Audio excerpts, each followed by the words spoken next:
Hey, what's up? It's Bark back with another episode of Obscure Mics. And today I have the Samson MTR101. Literally looks like something straight out of a mother spaceship. Yeah. I like it though. Kind of looks retro with a bit of a modern twist on it.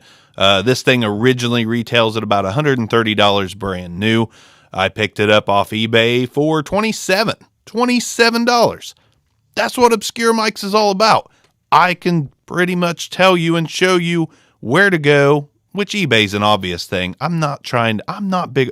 I don't have a big head. I'm not big on myself, I swear. But listen, there are good mics out there for a very low price. And that's why I got this one in. Is this a good mic? Is this good enough to podcast with, do some voiceover, do some vocal work? I don't know. You be the judge, but I'll also judge as well. And so far, this is the first time I've broken out of the box. I have not brought this thing out of the box yet. It has been living in the dark. And even though you've been in the dark, I was born in it. That was awful. So anyways, the Samson MTR101, let's give you a nice look at it, even though you're going to see it here in just a few moments with a spec sheet that I have provided for you.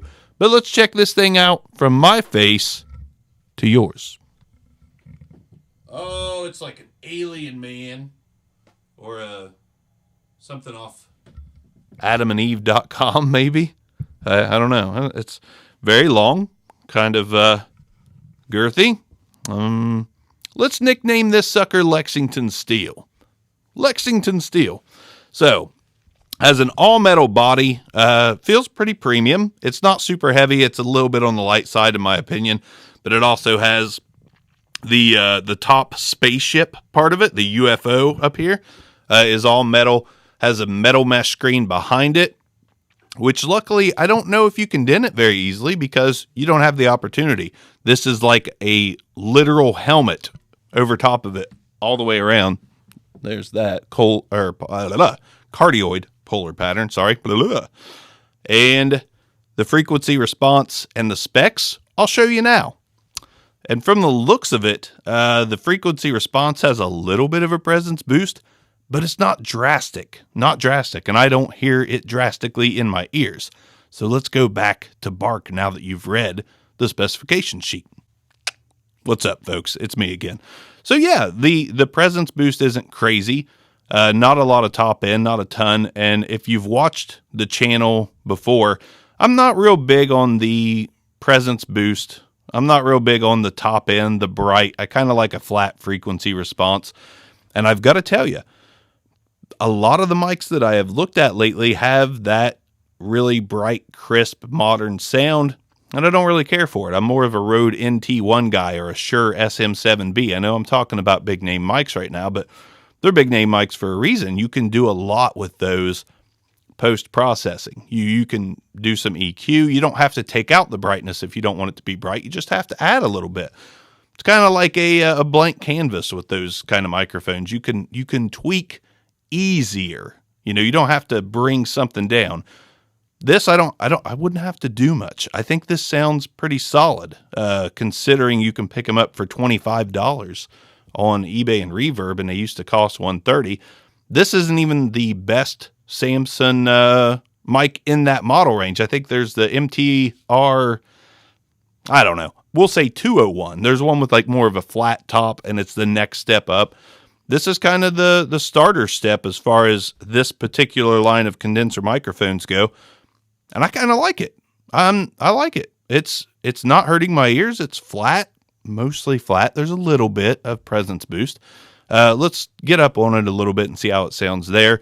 I'm about 3 to 4 inches off the mic, which is where I prefer to be. I like to talk ahead with the mic at the side angled toward me a little bit just to cut out some plosives and such. So let's see. I am right up on the mic. This is the proximity effect.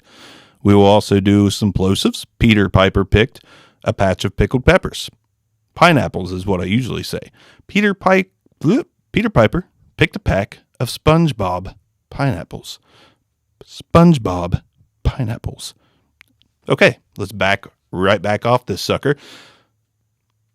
I like it.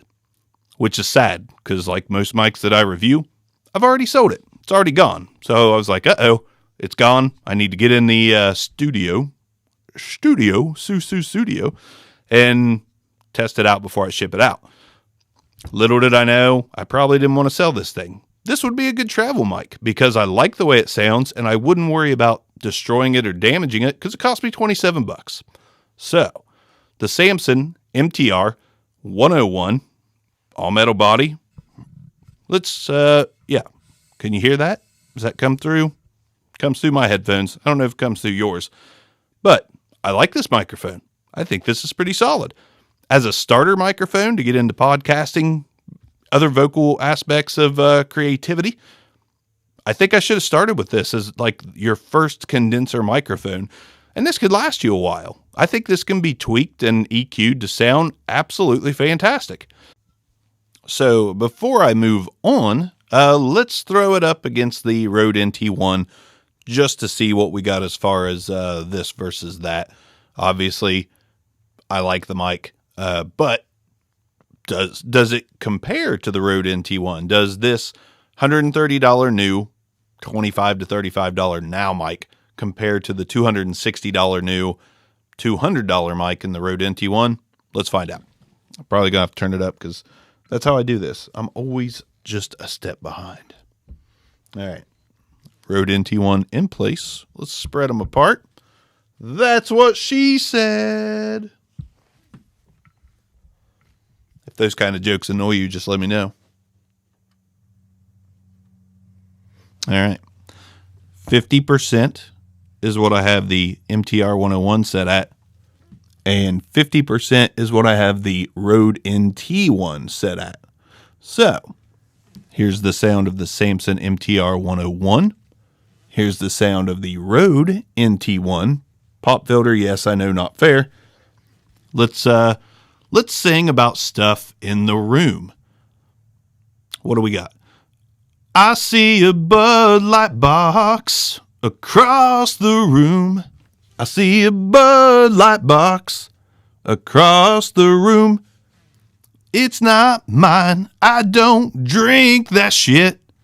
'Cause it tastes like a mixture between water and piss. It really does. It seriously does. Get a good beer. Don't drink water and piss in a can. God. Let's move on. Sounds pretty good to me. So, what do I give the Samson MTR 101 on my red light, yellow light, green light scale? Well, I'll explain it to you first in case this is the first time you've watched. Green light, by all means go out and get this thing if you love decent mics on the cheap. Yellow light, dealer's choice. Listening to this video, did you like the way it sounded? Did you not like the way it sounded? Yellow light is, I'm on the fence with you about it. Red light is, Bark does not recommend this mic at all, regardless of the price, unless I give like a $5 ultimatum. If you can get like the Audio Technica handheld I did on the last video, if you can get it for $5 to mess around with, sure.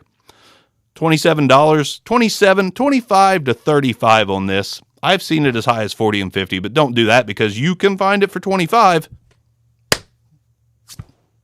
Green light. Green light all day. And that feels good because I've been giving out some red lights lately, and I am not a negative person. I like to be positive. My cup is half full, not half empty. So the Samson MTR101, solid mic.